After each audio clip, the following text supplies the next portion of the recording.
Hello ladies and gentlemen, Panzer here, and welcome back to another episode of Total Recon, the show where I take a look at games in early access, alpha, beta, or any early stage of development.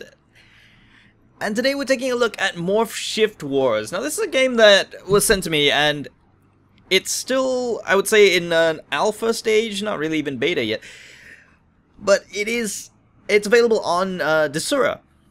Now if you're not familiar with Desura, it's sort of like Steam, but you'll find a lot of things like ModDB and IndieDB built right into it. So instead of this sort of online store that Steam has, this is kind of tied in with mods and the indie scene more closely.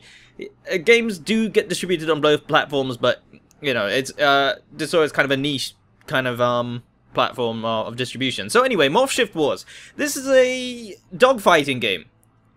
That's the simplest way of putting it. It's an arena dogfighting game involving special types of craft. Now, let me explain to you what's the basic premise of this game. You have aircraft, and I say aircraft really loosely because they're not really aircraft.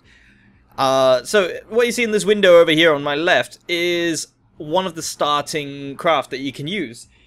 And this is the base model, I suppose, is what you call it. This is the base. There you go. And then it shifts into a water mode, and it looks like that. And it has a thrust mode. Now, what these mean is that now in normal dogfighting games, when you enter the water, it counts as a crash. You know, you die. That's basically what happens.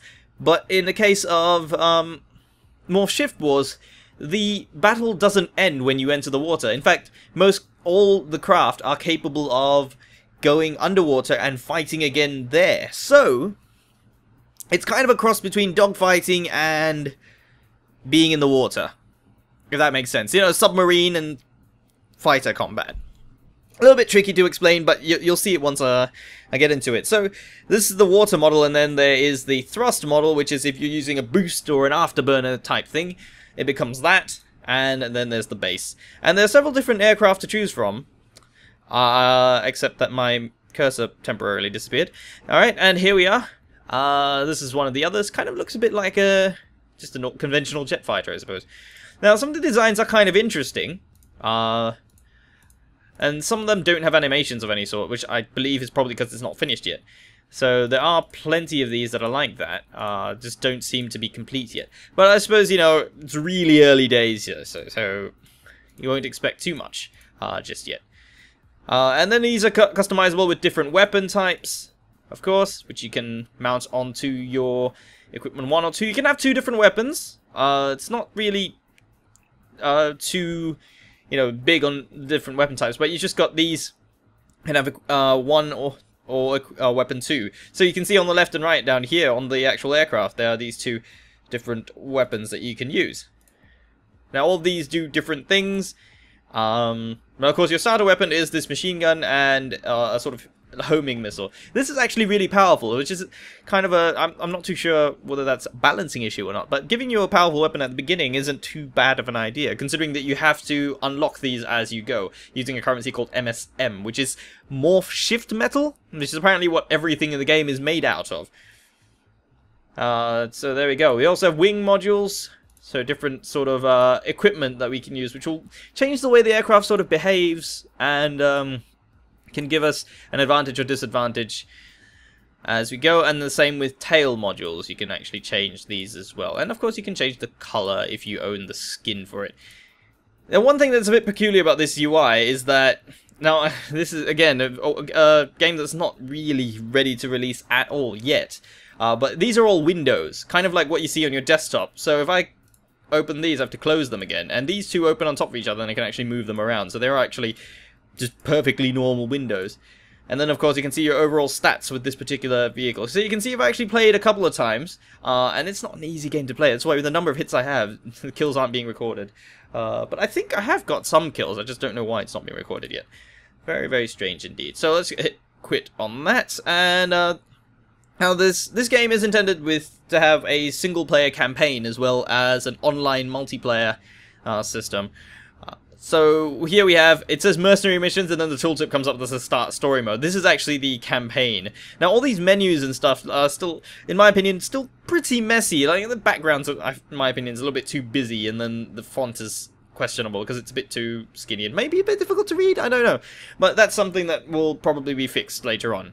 So it's good that these tooltips exist. Then you kind of know what's going on. So of course hub, it explains to you that it's a vehicle management. So that's where you can do your modifications. Options menu, it has quite a number of options available. You can even have your own color correction map for whatever reason. And there's a lot of different options available. Definitely not lacking in that at all. But we don't need to mess around with any of that. We'll just start with one of the story missions. So we can just head up to mission 1. And mission is to destroy enemy spy probes. Basically just go around, fly it, and destroy the targets, really. It's pretty much a tutorial. There's nothing really too much to worry about with that. Right, so here we are. We're on an aircraft carrier of some sort, and you just use the WASD to really, or the WASD to control the aircraft. Now, WNS is your thrust, so you can see the wings spread out as we are taking off here, and then we use the mouse to control. A and D is, of course, your roll, and left and right mouse is the rudder. Now, the game is actually running in 30 frames per second at the moment, but it is that way because it's locked due to my recording. So you're actually only going to see 30 frames per second, but it does actually go above that. It's not specifically capped to anything. But I have to say the controls are rather sluggish. Honestly. There's also changeable views, which is nice. I like using this heads-up display that is included here because it does give you a little bit more information. But it is a bit difficult to read. I would say it's a little bit too small. There's nothing wrong with making it bigger, definitely. That would not be an issue at all. I don't see how I can do that, though. Right, so, of course, firing is left mouse button to fire our cannon. Seems to be reasonably effective, even though it looked as though a number of the shots actually missed. Let's switch to the next target. Now, of course, the sun over there is blinding us a little bit. The light effects on the water aren't too bad, but it does look kind of out of place at the moment because the rest of the game looks fairly incomplete. Let's try with our... I suppose we only have the cannon at the moment. I don't know how I can switch to... No? Okay. Not sure how we can actually switch to the...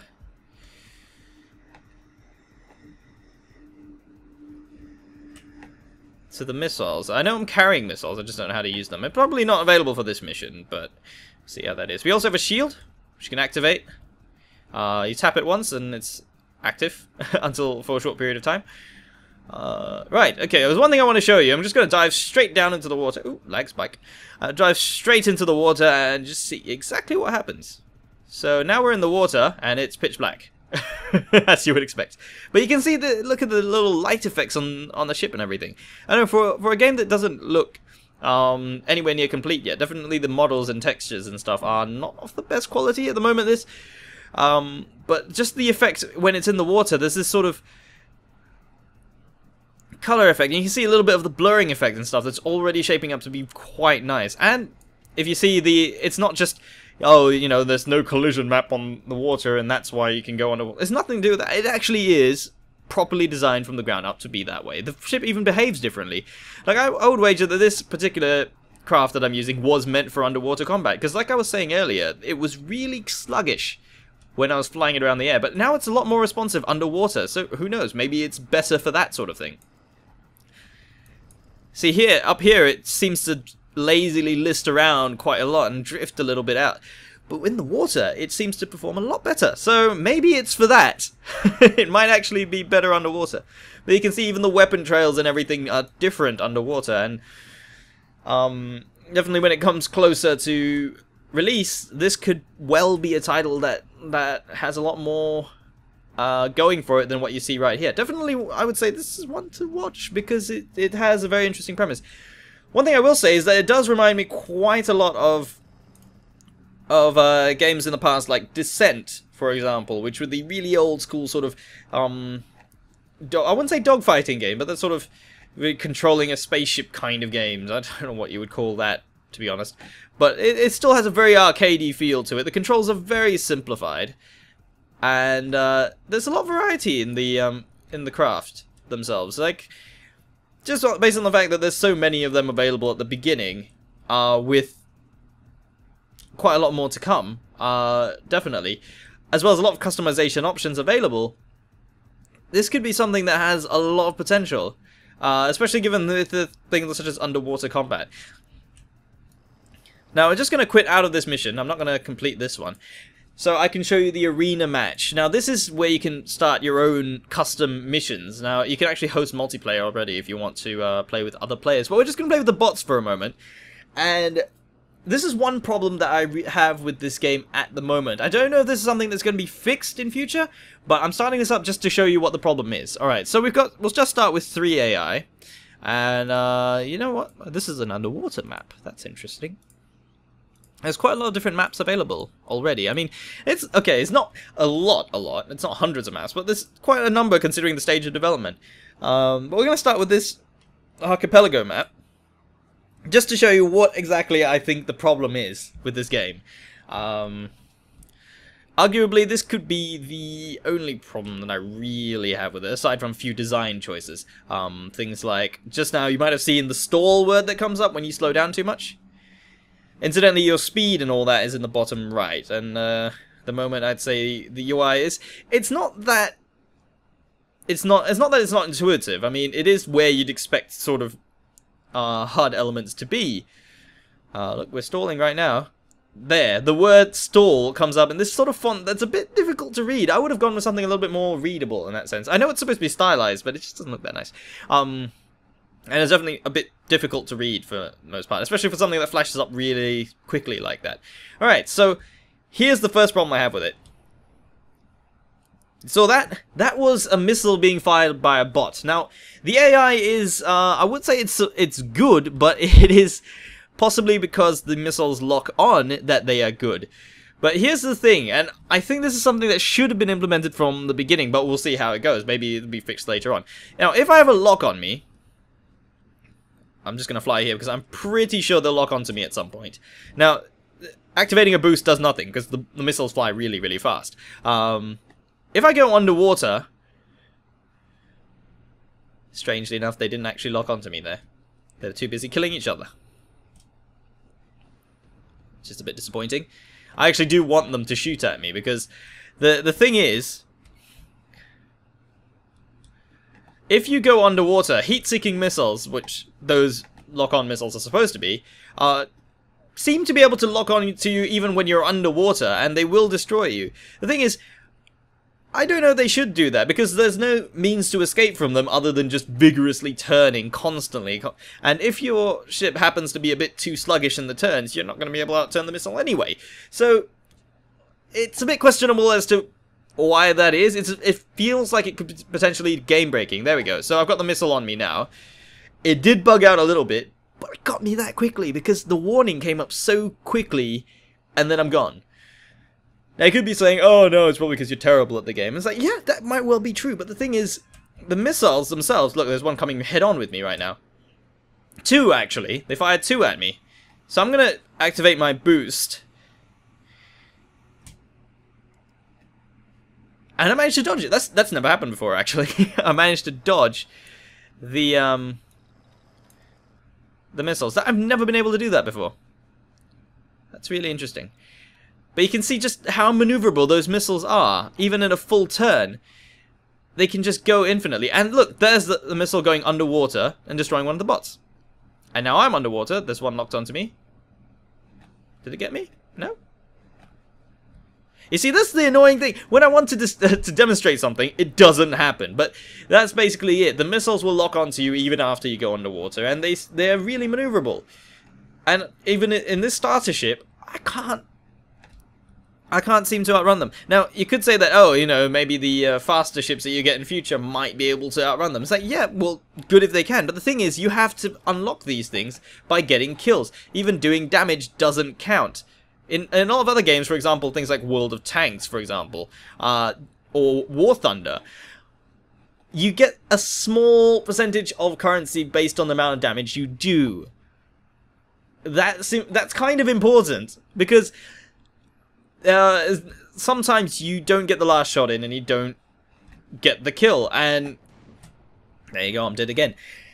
Sometimes you don't get that last shot in, and then you don't get any reward for that. Also, I'm not sure why it's spawning me at that odd angle, because thankfully I'm high enough off the ground that I'm not going to slam straight into the ground, but it's a bit strange as to how it does that. Anyway, I'm saying that because you still need those kills to get any currency at all, it should be that the starter ship should be capable of at least defending itself against that sort of attack. Or at the very least, maybe the missiles have some way of avoiding them. Now, I have no countermeasures. Remember, I have a shield, but from what I've learned, the duration of the shield is so short that unless you activate it the instant the missile warning comes up, you're not going to actually make much use of that. So it is really just a reflex action, and that you're going to keep using energy to do that. So I'm not sure if the intention is to keep using the shield or not, but I would rather have a situation where pilot skill or something to that effect would actually be a more rewarding way of playing, rather than just spamming the shield button whenever you get locked onto. The other thing is there's very little feedback at the moment as to whether I'm hitting this guy or not. Now, it looks like I might have to lead a little bit more than I am, but it's just there's no hit markers or indicators or anything, so I'm not sure if I'm actually hitting him or not. Which is a bit strange. But, I mean, all these criticisms are for a game that is really early in alpha, and I'd say that the premise of the game at least is interesting enough to make me want to continue following its development. But at this stage of development, I'm not enjoying it as much as I hoped I would. I like some of the ship designs. I like the idea that you can go underwater. Look at that last shot in. His kill gets stolen. I like the idea that, you know, you can convert between a fighter jet or a submersible, I suppose, and have underwater battles. Because honestly, submarine battles sound awesome. I've not seen that in a lot of games before, so it definitely has potential to be something fairly unique. But at the moment, it's just there are a lot of things that will stop it from being fun unless they're addressed really early on. I think that's something that needs to happen. But yeah, there you have it, ladies and gentlemen. This is Morph Shift Wars. It's available on IndieDB, I believe, or you can go and check it out directly through Desura. I'll leave a link to the actual game's page in the video description below. Thank you very much for watching. My name is Panzer, and I'll see you next time. Ultimate.